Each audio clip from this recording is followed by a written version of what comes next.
1975 अचानक सुबह के वक्त ऐलान हुआ कि शहर के 10 लाख अफराद फौरन शहर छोड़कर चले जाएं। आखिर क्यों? उस जगह के अरबाबे इक्तदार का ये ख्याल था कि कोई बड़ी तबाही आने वाली है, and they perceived this due to the strange behaviour of animals.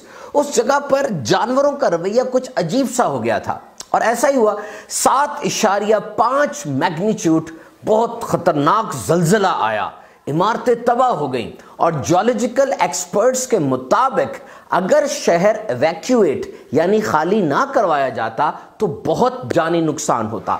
हजारों साल पहले यूनान के शहर हेलिक के अंदर भी ऐसे ही हुआ था। बहुत बड़ा जलजला आया और तबाही मची, इमारतें तबाह हो गईं, जानी नुकसान हुआ।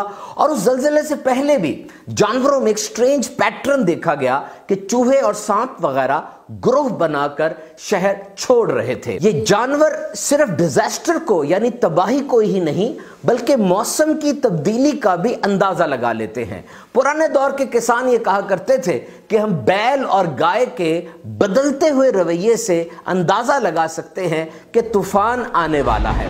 कि जब जमीन के नीचे क्रैक्स पड़ते हैं ना, जलजला आता है, तो उसके अंदर से रोडेंट गैस निकलती है, और ये गैस मेंढक यानी जो टोड होते हैं वो सूंघ लेते हैं और बेचैन हो जाते हैं। कई ममालिक के अंदर बाकायदा उन्होंने जार्स के अंदर ये मेंढक रखे होते हैं जो कि ये बता देते हैं कि अब जलजला आने वाला है। So these animals have amazing sixth sense. सवाल ये पैदा होता है कि ये एनिमल्स, ये जानदार आपस में कम्युनिकेट कैसे करते हैं। इंसान की अगर बात की जाए तो इस वक्त दुनिया में तकरीबन 7,111 जबानें बोली जाती हैं, जिनमें 2,000 जबानें ऐसी हैं जिनके बोलने वाले 1,000 से कम हैं। जानवरों में अंदाज मुख्तलिफ होते हैं। कुत्ता भौंकता है, बिल्ली म्याऊ म्याऊ करती है, और चिड़िया चहचहाती हैं।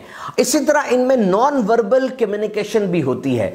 मोर जब अपने पर खोलता है, ये एक वार्निंग साइन होती है दूसरे जानवरों के लिए कि इस इलाके में खतरा है। इसी तरीके से कुछ जानवर सेंट मार्क कर देते हैं, यानी जिस्म से ऐसी खुशबू निकलती है और उस खुशबू के साथ वो मार्क कर देते हैं कि ये मेरी सल्तनत है। डॉल्फिन मछली जोर से अपनी दुम जो है वो पानी पर मारती है, it's a splash and it's a warning for other animals. और अगर जहानत की बात की जाए तो जदीद MRI स्कैन्स के मुताबिक कौवा, तोता और कबूतर, these three are the smartest birds। ज़हीन तरीन जानवर इनको कहा जाता है। रस्ते पहचान लेते हैं, अल्फाज, चेहरे भी पहचान लेते हैं, और कुछ जानवर तो इक्विपमेंट यानी औजार इस्तेमाल करना भी जानते हैं। और जदीद तरीन रिसर्च के मुताबिक ये जो बिल्लियां होती है, डोमेस्टिकेट एनिमल है, ये भी जलजिले से पहले बड़ा स्ट्रेंज बिहेवियर शो करती हैं। कुरान मजीद में आया, और क्या तुमने ना देखा कि जो कुछ आसमानों और जमीन में है और परिंदे अपने पर फैलाए हुए अल्लाह की तस्बीह करते हुए, और सबको अपनी नमाज और तस्बीह का मालूम है, और अल्लाह को इनके कामों की खबर है।